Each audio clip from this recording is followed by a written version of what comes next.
Record. Okay, it's on. We're on. So hi everyone, welcome to Past the Threshold. I am so excited today. We have Jill Bunny from Jill Bunny Fit here. And thank you for having me.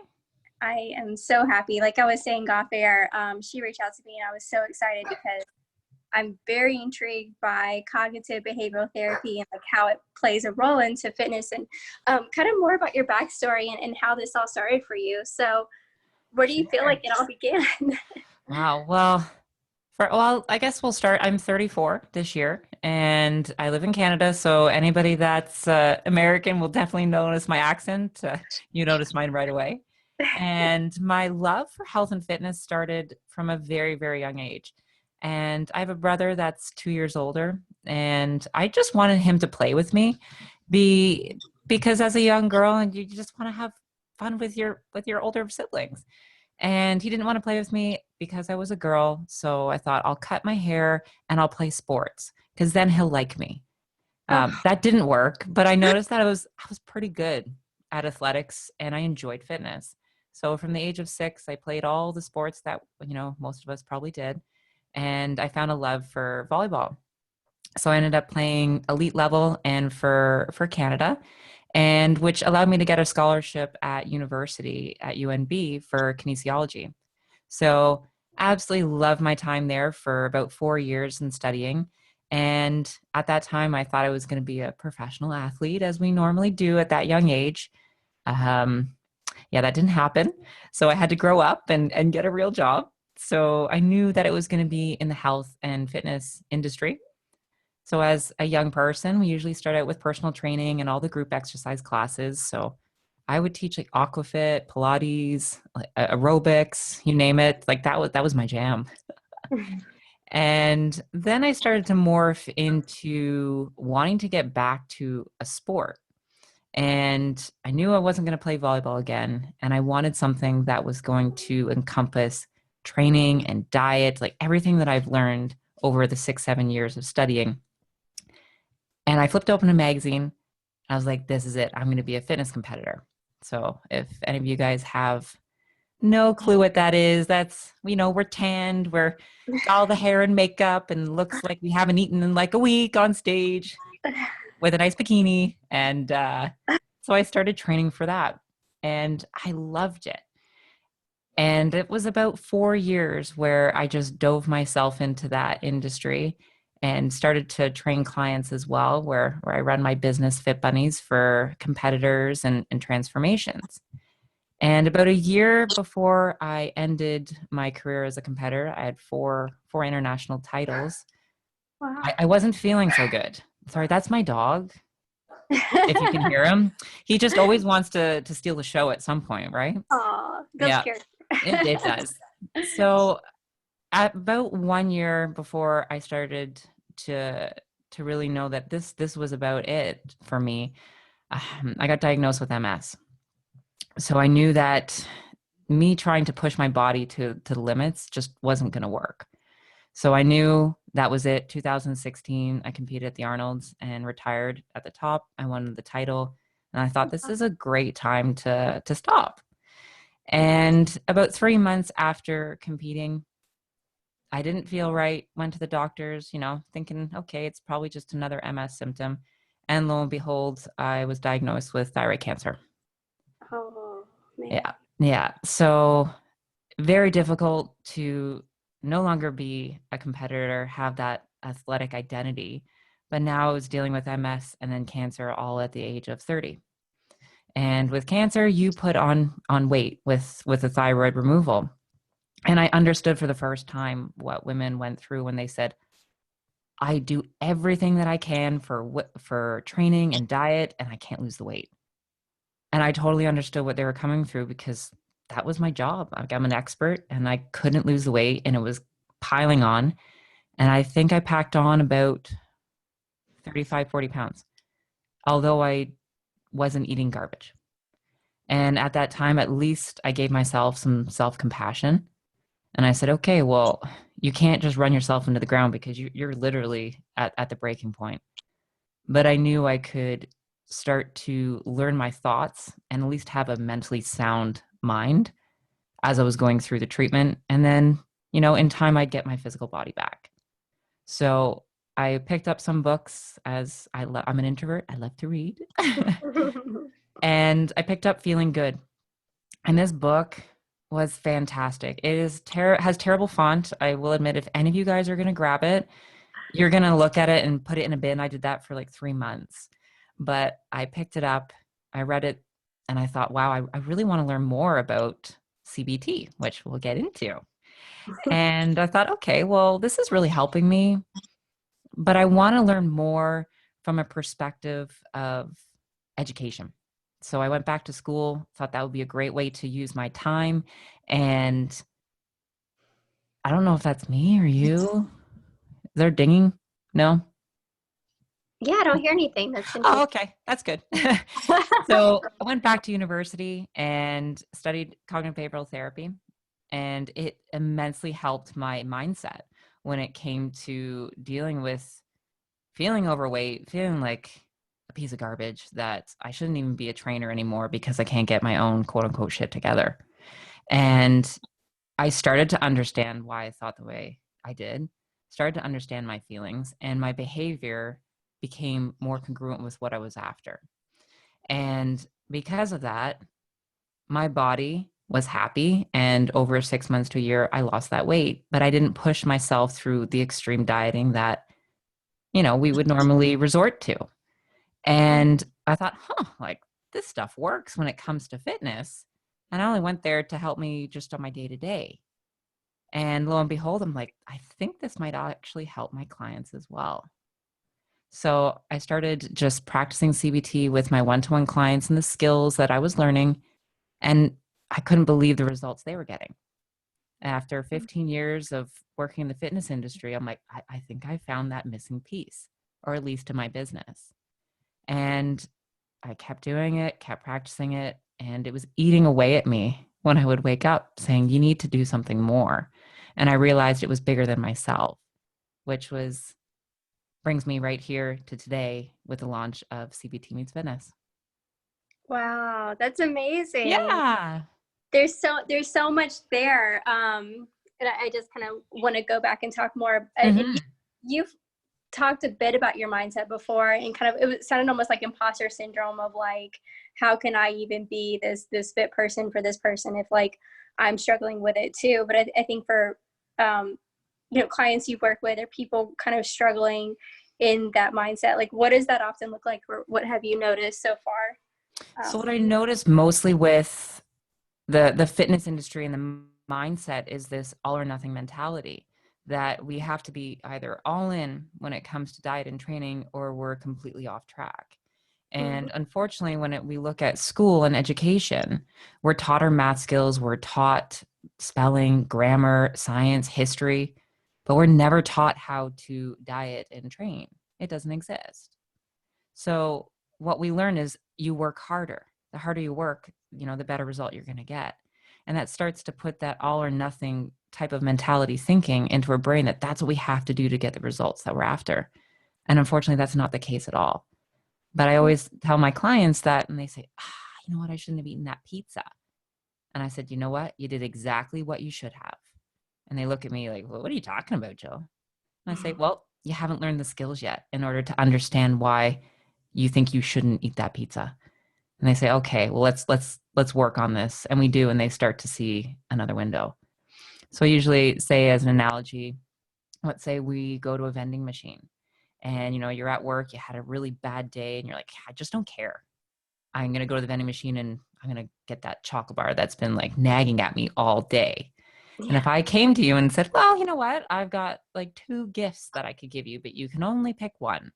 You can either lose 10 pounds right away, or I'll give you 2 chocolate bars for free. And I guarantee that if that was you or anybody listening, you'd say, well, if you're trying to lose weight, you'd be like, yeah, you know what? I want to lose the 10 pounds. So what I say is, let's stop for a moment and think. It's not that you don't care at all.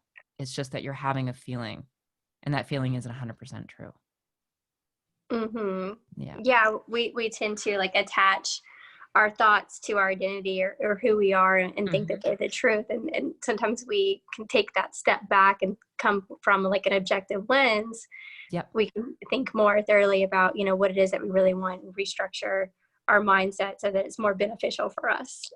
Exactly. And that's why I say to clients or anybody that's wanting to make a transformation or be healthy, we just have to have consistent, realistic thoughts. And those thoughts are going to have better feelings. When we have a better feeling, those behaviors are going to be congruent. Yeah, I love that. There's so much. Okay, give me a second. I'm trying to come from a place of like thinking that I don't know what I know. You know what I mean? Yep. So like from someone who maybe is first introduced. I mean, Yeah.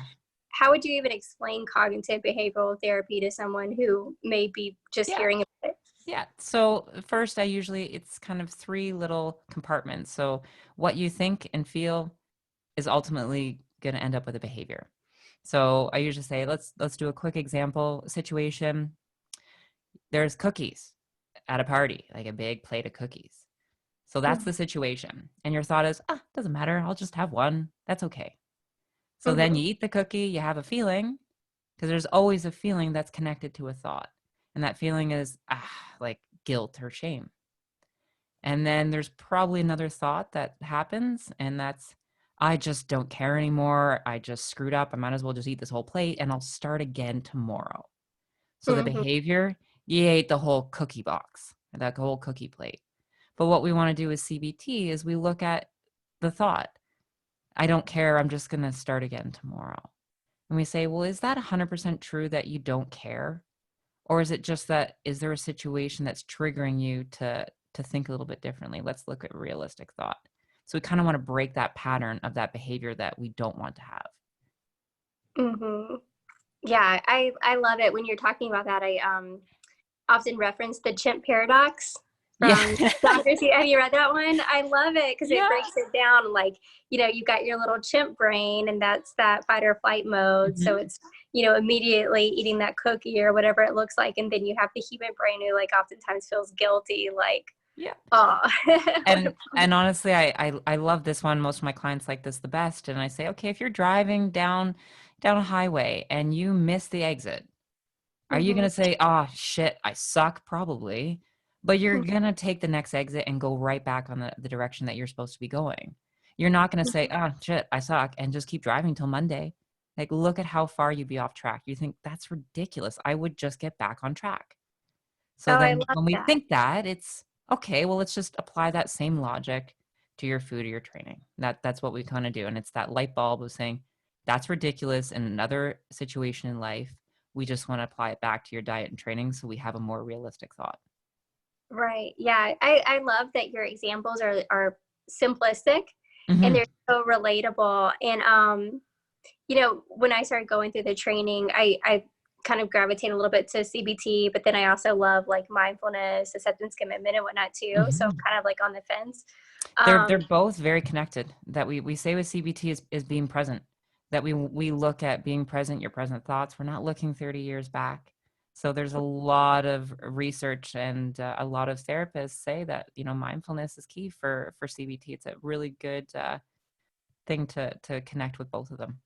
That makes a lot of sense. I almost feel like I had to learn CBT first in order to really understand mindfulness for what its worth is. Because I feel like with CBT, what we often do is kind of go into like, why do we feel the way that we feel? Like what's triggering that behavior? Like where is that really stemming from that's causing you to react in that moment? Exactly. And that's a lot of work sometimes. It is. And it's a lot of surface level. So at first I usually say, let's just look at automatic thoughts. We have 1,000 a day. And what we want to do is, you know, take notice if we feel a shift in our mood. That you tend to notice when you start to get down. We don't always notice the thought that precedes it or that was before. So when we notice that there's a shift happening, I say, stop for a moment and just ask yourself, what went on 30 minutes ago? And usually you can write a few things and there's your hot trigger thought. And when we have that hot trigger thought, all we want to do is put evidence to support it, because there's always some support to truth or whatever you think. And then we want also some evidence that goes against it as well. So by the end of it, when you 100% believe something, and we look at the evidence for and against, likely chance it's going to be, well, I 40% believe that now. That is fantastic, because we're not going to go to 100% to zero.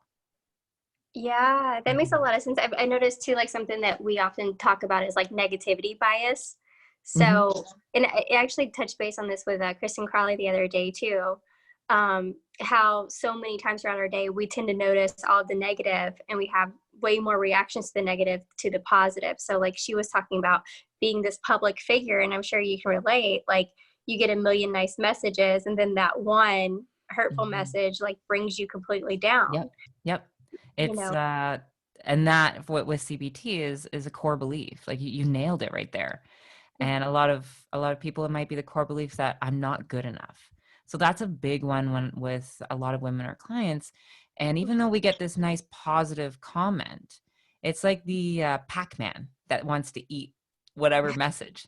So let's say the Pac-Man's mouth is a rectangle, and the core belief is I'm not good enough. So if somebody says, well, you know, you shouldn't have eaten that pizza, you should have done this, you could have done better, those negative comments, that supports our core beliefs. So we gobble that up and we put it into our brain and we accept that.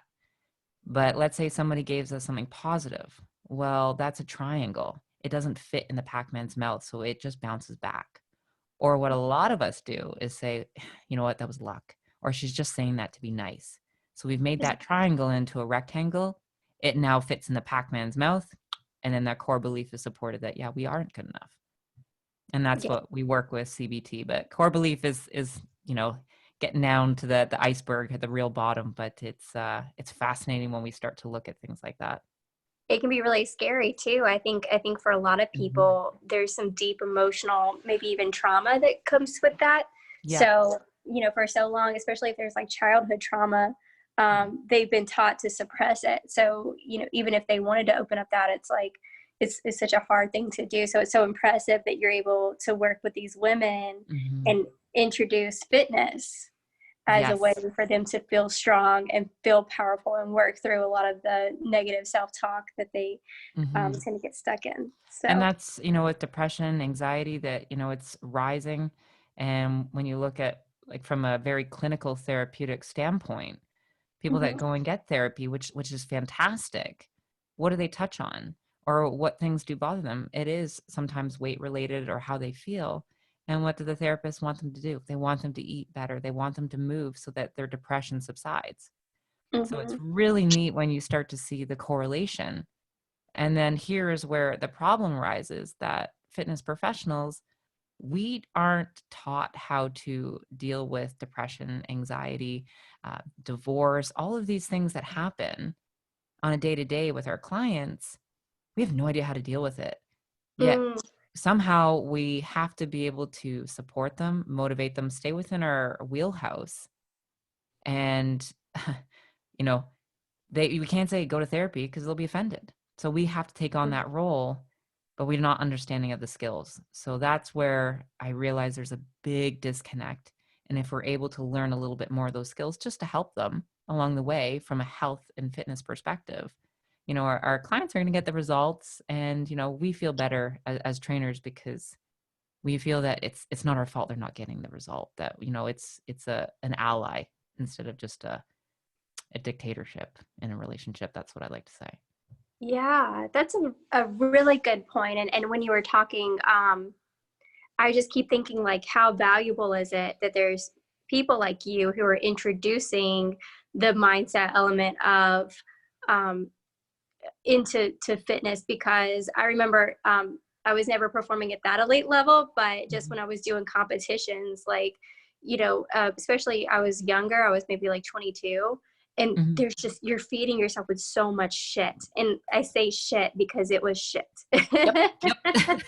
Between, social media and going on and reading articles, one, it's like convoluted, like there's so much out there and you Mhm. don't know what's true and what's not. And then as someone who I don't feel like I ever really struggled with my body Mhm. until I started doing the competitions. And it was like that it slowly turned into this strive for perfectionism, because you're literally being judged for your body. So you're 100%. Yeah.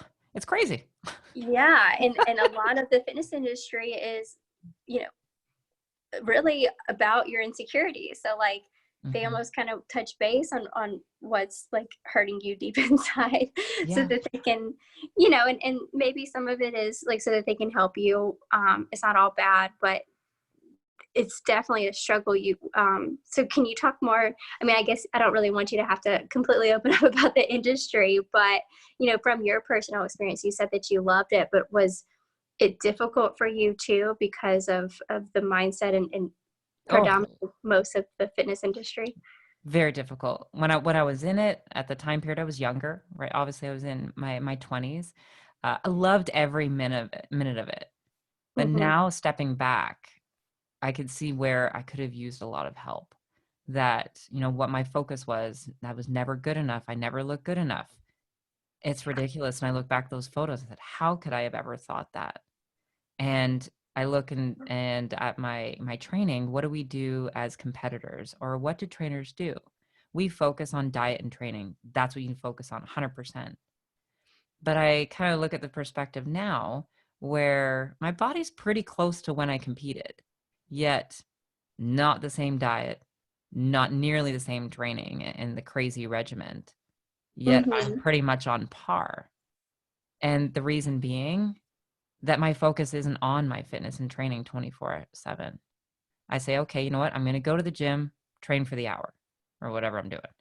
I eat my Mm-hmm. food because I got to have fuel. And honestly, with MS and cancer, I know what it feels like to feel like a bag of shit. And I got a lot to do. So I want to feel at my best with energy. So food is fuel for me. But I say, well, what else am I doing the rest of the day? I'm sleeping for 8 hours. I'm training for 1. I'm probably eating for maybe an hour max out of the whole day when you think about it. So you've got about 16 hours the rest of your day. And if I look back at the past, those 16 hours, I was focused on when's my next meal? What do I have to train? Do I look good in this clothes? And I thought if I could take a step back and focus on my passions and other things that are kind of distracting, you're not going to think of the food and training. Your body's less stressed and you will get the results that you're after. So that's what I say to my clients, even if they're competitors, let's focus on other things rather than just that aspect. You'll get your result, but you're going to be happier. And then that state of mind is way better too. And you're not focused on looking at what other people are doing. You're, oh, maybe I want to write a book. So I say to my clients, perfect. Here's your food plan. Go and train, but let's focus on writing your book. Yeah. And it's like I said, it's like a little kid, right? So if they scratch their knee, are you going to poke it continuously and say, does it hurt? Does it hurt? You're not going to do that as a mother because they're going to cry. What do? You distract them. So that's the same thing we kind of want to do when it comes to health and fitness. If you're after a weight loss transformation or competing, distract yourself with things that you love and you'll get the results that you're after. And you don't have to work as hard as what you think you need to do. That is so interesting. Yeah, and I think that you hit the hammer on the nail. Oh, wait. Yeah. Nail on the hammer, hammer on the nail. Nail on the I like hammer. both analogies. Sure. We'll make it work. Because yeah, I see the same thing when I work with really high achievers. Hmm. You think like, oh, their mindset's got to be in the right place because they just look so good on paper and they're doing everything that they're supposed to be doing. But a lot of that comes from I am not enough.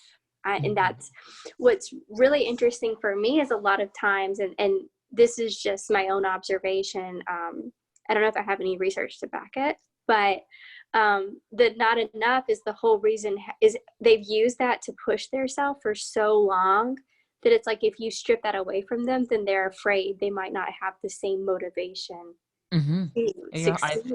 100%. There's that a lot of the time that high achievers, that's where it's kind of, they call it perfectly hidden depression. So that's a very new concept that's come up. And, they look great on the outside that everything's going for them. They're successful. They base their success on how much they can achieve. And if they're taking a step back, then what do they have to show for it? And you nailed that. So if anybody's interested, there's a new book that just came out in November that goes exactly what you're talking about.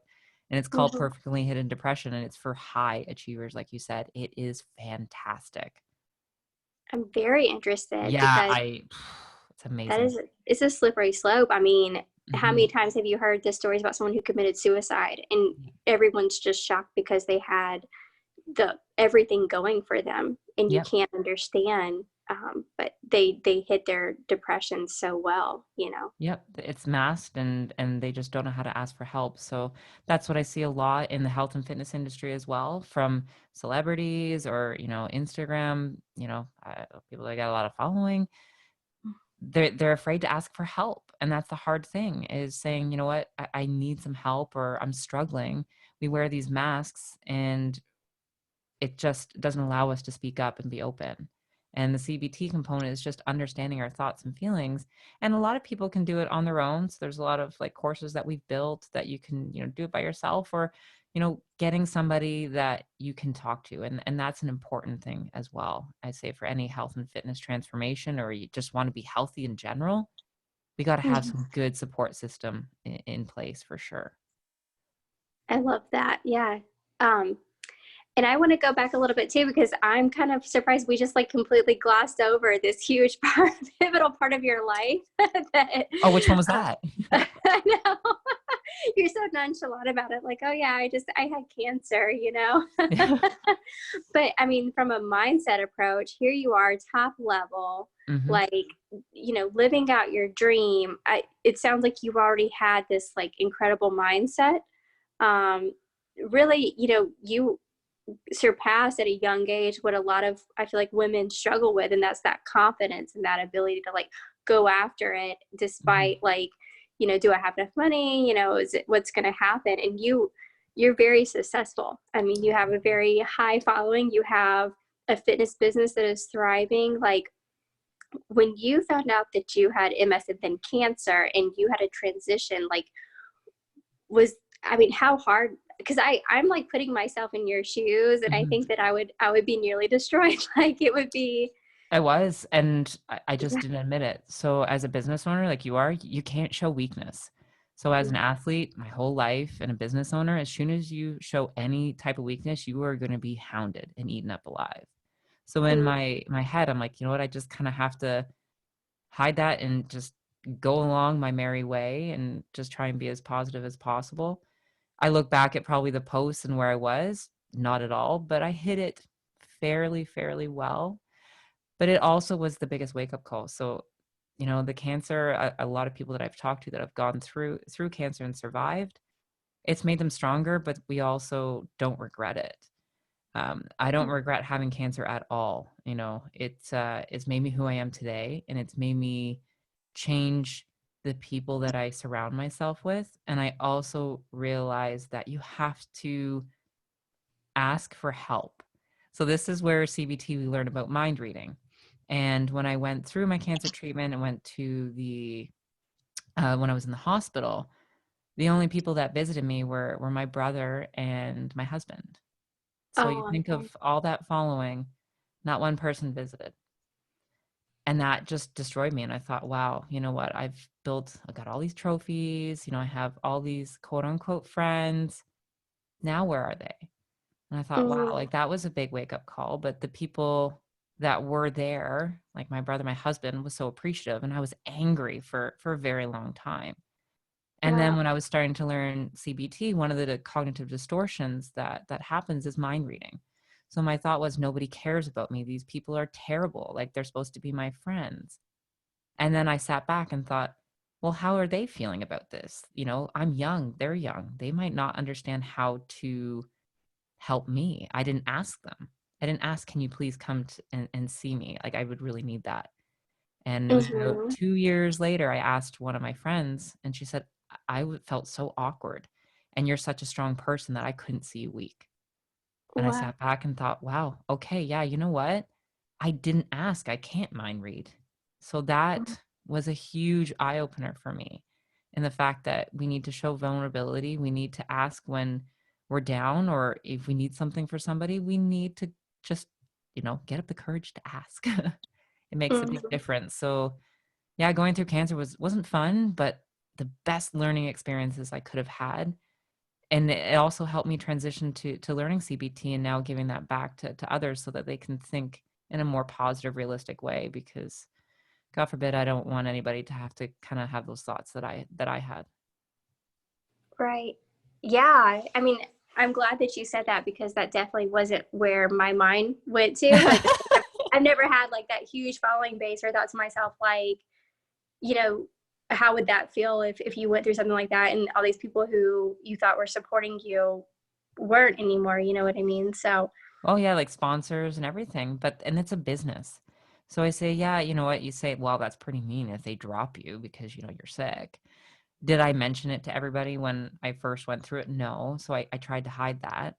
But also, it is a business. They want the top people. So I lost pretty much all my sponsors.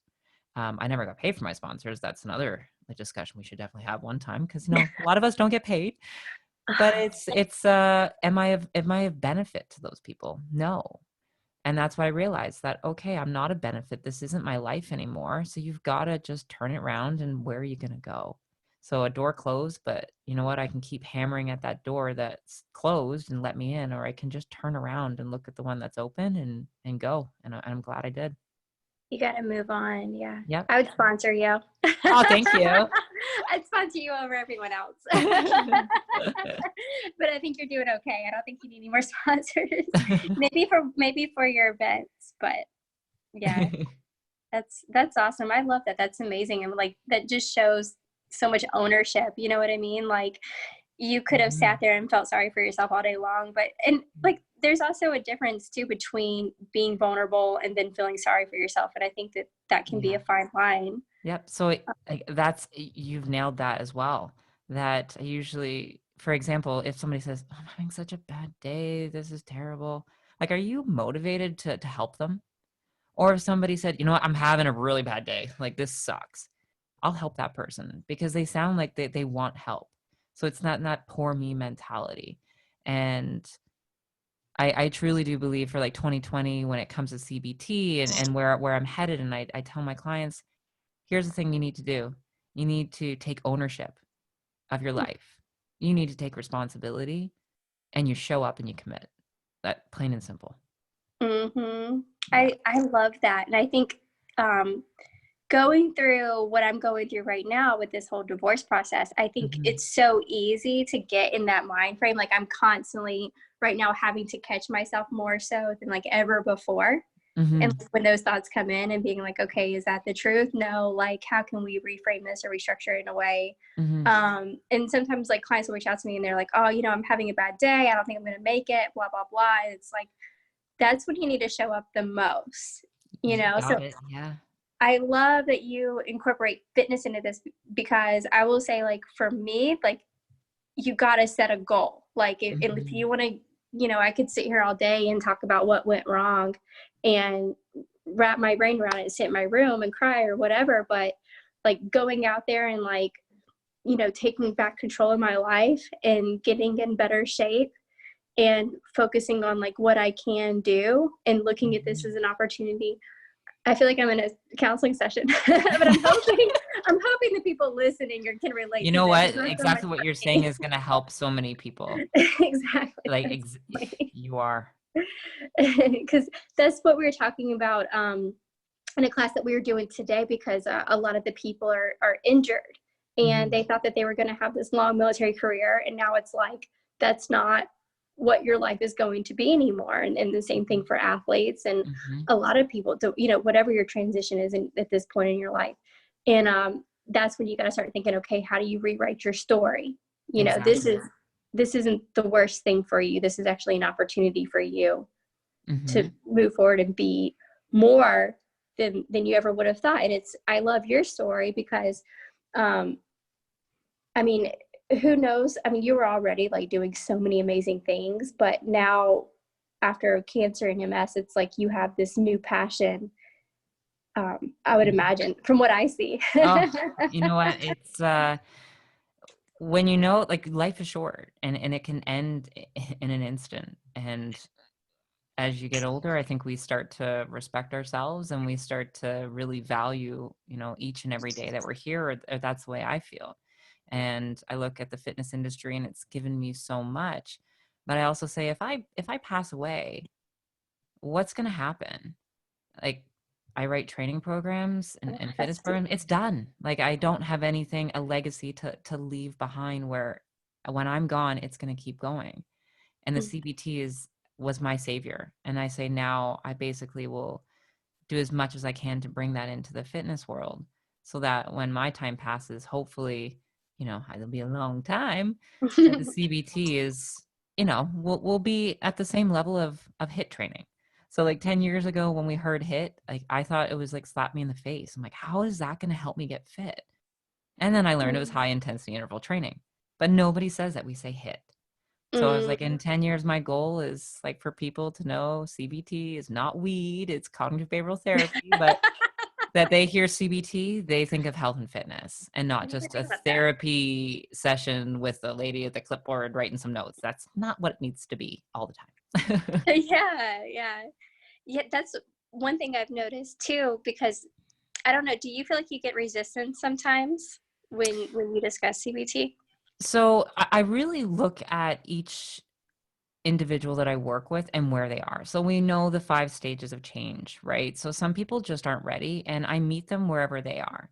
And I always say that we need to practice what we preach. So people know that I do this every day, and I won't say you need CBT. And I won't even say that. I might say, well, oh, Jill, I'm having a I'm struggling. I don't think I can do this anymore. So I say, well, what are your advantages to your goal? What's your advantages for losing the 10 pounds? Well, I can play with my kids. I can get up the stairs. So that's an advantages list. That is a skill of CBT, and that's a tool. So I'll use it indirectly, not even stating what it is, and just in Right. nonchalant conversations. Some of them have no idea they're doing it, and I'll never tell them. Or they'll Yeah. start to say, oh, this is really neat. And then usually we talk about, I say, well, it's CBT. Like it's really helped me. Did you want to tackle this like 4-week course? You do it on yourself, have some fun, and they enjoy it.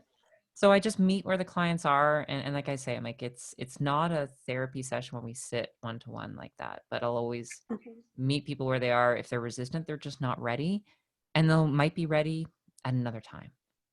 Yes, that's a great point. I think that's like the magic of it is Yeah. like a lot of people are more hands-on and they want to take that action. So just kind of like mixing it in to what Yeah. they're doing, like maybe in between a session, like having a little conversation of like what's going on in your self-talk right now and how can we reframe that so that you can get through this next round. And I think what's so cool about making those little adjustments is you can start to see how when you fine tune that, like it's the bigger stuff, like their relationships start to get better with their Yeah. kids or their family members. And then you're like, it really tugs on your heartstrings because you're Yeah. just so happy that they've found this new way of living. And it's almost like once you have that lens, like once you look through your CBT lens, you Yep. can't undo it. You can't. And I said, and honestly, I'm not a happy person every moment of the day. I have my moments just like everybody else. But Yeah. I noticed that I'm able to catch myself a lot quicker.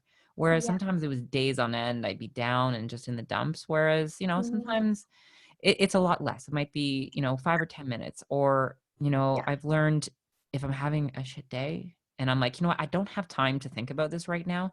I actually set a time later at like 6 o'clock. I got 20 minutes and I can write and just like go Yeah. at it. But That's a I'm good one. distracting. And then sometimes I'm like, I don't even need to right now. So a Uh-huh. lot of you guys that are listening are like, yeah, I get in these moods and I just like go at it. Say, okay, well, I'm going to give that moment that I'm anxious or I'm worried about this, whatever the situation might be. Say, okay, I'm going to schedule some time at 6 o'clock and you can go at it. And I found that it at least alleviates a little bit of those symptoms and you're able to look a little more clear headed at 6 o'clock rather than take that crazy approach that a lot of us feel that we do React. sometimes. Mm-hmm. Yeah. You're like, I don't know, hitting somebody's windshield or something. Getting like, yeah, no, I love that. There's a meme and it says, are you gonna cry about it or boss up? And then it Yeah. says, first of all, I'm gonna do both. I love it. Love it. I was like, that is so fitting. It's so true. But yeah, scheduling that time in where you can just like let it out. Cause I say that too, cause I'm not a runner. Like I don't enjoy running. Mm-hmm. And for whatever reason, like when I do go on a run, it feels so good to just be like, well, this fucking sucks. And Yep. then you move on and you just run anyway. And like Yep. one thing I've noticed that you say is realistic positive. Yes. And that's something that I had to learn through trial and error because when I first started doing segments, I was all about like the power of optimism. Mm-hmm. And I had to kind of look back and be like, man, I'm sorry. Like I made a mistake because people were looking at me sideways like, well, some of this stuff is out there. And I come from a place of thinking about, you know, the 4-minute mile. And like, Yes. for so long, nobody thought that you could surpass the 4-minute mile. And then when somebody did, like, everyone started breaking it. So to me, like, in a way, I love optimism, but at the same time, can you talk a little bit more about like the rational part of it and why that's important? Yeah. So it's more like where I hear you're coming from is more optimism affirmations. So that's something I get a lot about and what you touched upon. We need to believe it. And that's the difference, that if we write these eternal optimistic things that we don't believe, Mm-hmm. do those affirmations that you write on your mirror that you're like, one day I'll believe in this. I guarantee you just erase it, because the time it takes in order for that to just click doesn't happen, because you got to put the work in. So I usually say to clients, some people love affirmations and I say, go for it, but the affirmation has to fit you. So it needs to be realistic. And if it doesn't, then you change it to what it does. And it might be something small. You might say, well, that really isn't a big thing, or it's not a big thing to look as like a credit list or something. Mm-hmm. So, but it'll change through time. As you change and Mm-hmm. develop those habits, that affirmation or that positivity or that goal or what you're after will be that thing that you were talking about that was way out in the boonies. In 6 months and a Mm-hmm. year, it will be your new reality. But we need to check ourselves and say, okay, well, what is realistic right now? And in 6 months or a year, that might be the case. That makes sense. And when you were saying that, I was thinking about what it must have been like for you personally, because when it comes to the fitness world, a lot of people have certain like views and ideas, like a lot of self-doubt about how you can actually have a thriving business in the Mhm. fitness industry. Like it's like this unicorn. Yeah. And how much did mindset play into your capability, your ability to grow this business? So I've learned a lot that you need mentors, that you can't do everything yourself. And Mm-hmm. what is out there online, a lot of it is clickbait. So we look at these business things, fitness business mentors selling these programs that set you like 6 figures in a month. I don't know. So sure, you can make 6 figures in a month, but you actually might be spending 6 figures in advertisements. So is it profit after all your costs? So they never say that. So that's one thing. So you might actually only profit a penny. So Yes. there's very, very lucrative ways that people copyright. And this is where I say was the biggest um, benefit for myself. I found mentors that were not a big advocate online, if that makes sense. So they were about my business and growing. They were very personal. I could always talk to them on the phone, and they wouldn't be like, oh, let's take a selfie, or I want a testimonial so I can promote you online. I said, because really, if you're a business coach and you want to help me, because I need help with email systems, web design, we need all that as business owners and fitness. Like, we're not, like, we don't have skills in all those areas yet. Apparently, we need to have them. Mm-hmm. So it was finding the right people that were in it for the right reasons and weren't in it to just benefit themselves online. So I always say, if you're looking for a business coach, whatever it is, um, look and see what their background is. Because oftentimes, if they're a trainer, they transition to a business coach because they think that they can get more money to be able to help people that they couldn't get the money themselves, if that makes sense. So Oh yeah, it makes perfect sense. I've learned my lesson because I've been burnt a few times, but I usually just say, like, it's a learning lesson, right? Yeah. I say is find the right people that are in it for the right reasons, and everybody has a different approach. Mm-hmm. Um, but I'd just be wary. That's what I say. Mm-hmm. That makes a lot of sense. And I think there's probably like red flags. It's almost like finding a boyfriend that if you're attentive, you can pay attention to and see like Yeah, who genuinely from their heart cares about helping you yeah. versus, And you it's what are they? You know, are they making that magic? Um, Proposition where it seems too good to know. be true. We know as trainers, and even everyone listening that has probably been on every diet under the sun, that these magic things that people wish us to have, it doesn't work. But our minds would rather buy something new and shiny than saying to improve. But you Mm-hmm. guys are smarter than that. So the copywriting skills of people selling magic, what happens after a month? You lose the money and you're pissed off. So I say, take ownership, take responsibility, show up and commit, and don't fall for that trap because, we've all done it so many times, but when is enough enough? Yeah, great point, man. So, other than just kind of falling for the wrong thing, like, were there any other major obstacles that you felt like prevented you from growing the business that you had to overcome? The biggest thing for myself, and one thing that I'm working on, and you could probably hear it from what I stated just a few minutes ago, was asking for help. Because Mm, who are the right people to ask for help? And when you get burned so many times, you think, well, I'll just do it myself. And mm, I can do quite a bit, but the undertakings of my goal and to build the CBT certification program, which we're launching in September, there's no way I could build an institute myself. So I had to find the right people and put the trust. And that has been the biggest thing is you need help, but it's mm. finding the right people for sure. And biggest Amazing. lesson I will say that a lot of us probably have, even when it comes to whatever goals you are, we tend to go to our family. We go to Mm, our family that do not have the expertise. So I was asking my family to help me with web design, with like copywriting, everything. Yet I didn't know how to do it. Yet I was expecting them to know how to do it. Like, mhm. so I thought, well, that's kind of mean. So I got to find the experts, that people that know what they're doing and not rely on people that have no idea. That leveled me up to say, if you're going to run a business, whatever your goal is, you need to Yeah. find the professionals and stop trying to, find the easy way out, or the easy things where you say, okay, well, it's free because they're my family. They'll help me.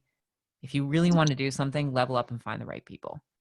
Yeah, I love that, and oh man, you hit it like when you talk about family, like that's who we know and trust, and it's hard to kind of put yourself out there. But I mean, I know when I was talking to Kristen, she was just so excited to be working with you, and it's like when you guys connected, it was instant, and like what you're able to build, you build it so Mhm. quickly. So you touched base on it a little bit, but I want to hear so much more. Like, what all do you have going on for 2020, and how can people find you? Yeah, so Kristen Crowley, she is awesome.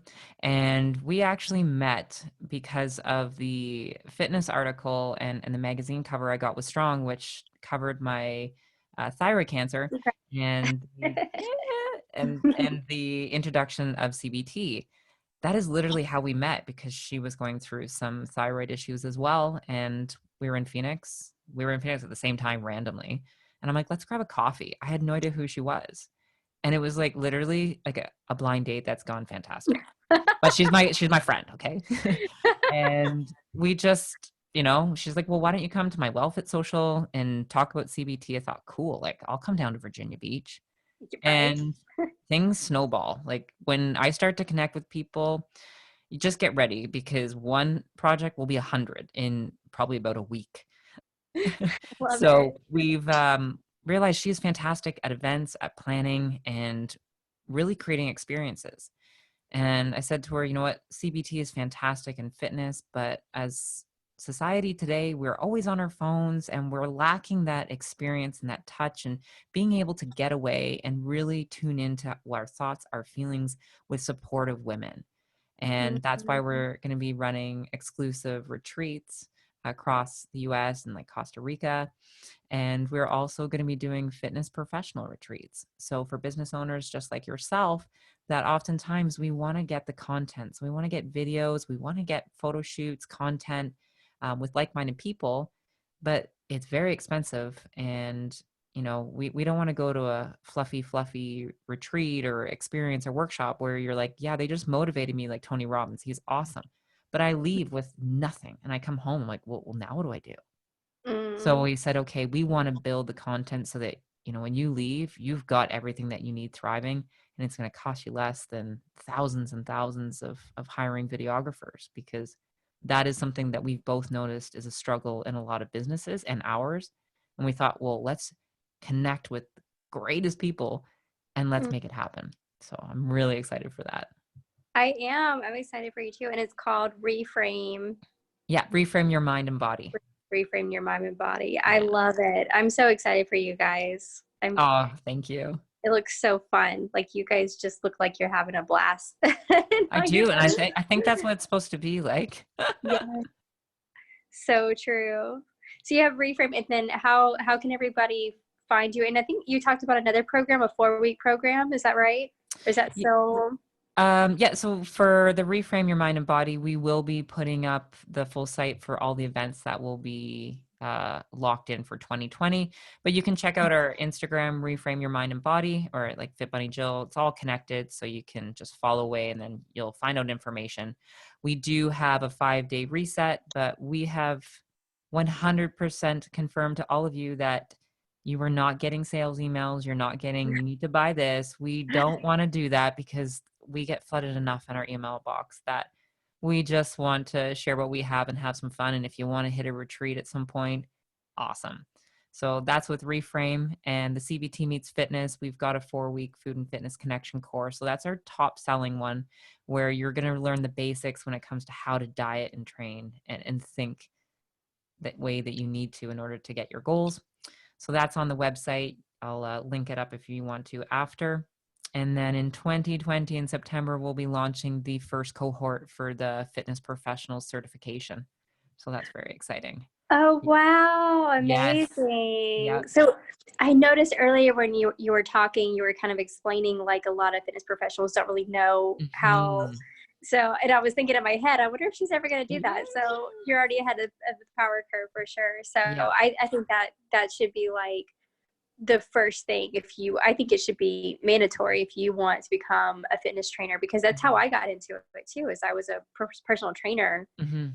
and I felt like, oh my, like these people are starting to open up to me. It's like, Yeah.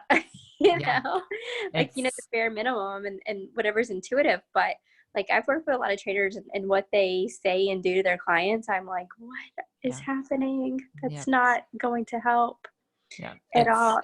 exactly. And I said, you know what? I wish I had this when I started the fitness business, and it's been monumental to help my clients and see the results.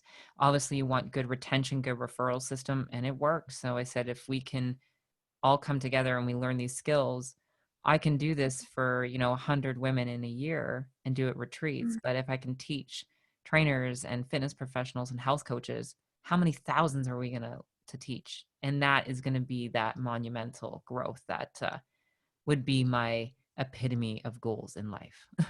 Absolutely. That's such a beautiful thing. And you're definitely building your legacy. Well, you already have one, but you're continuing to build it. You know what? We're here. We're blessed each and every day that we wake up. So I say it's when I wake up, I just ask myself, how do I want to show up today? And that's how I start my day every day. And how do I want to show up? I don't want to show up terrible or mad or upset. It's like, I want this to be the day. And, we have full control over whether that's going to happen or not. Yeah, I think that's so true. One thing that I have learned, it's like, it's funny because I had the skills. Like I knew, refer to notes, right? How to be more aware of your thoughts and behaviors. But in many ways, like most of us, like, you get to that point where you keep pushing and pushing and pushing, and you start Mm-hmm. thinking like, why am I having all this resistance? Like, I don't understand. Like, Mm-hmm. and you kind of want to blame everything around you, but Yeah. then it's like you have that moment where you look inward, and a lot of times it's something that you've been holding on to Yeah. for so long, and it's like you don't want to let go.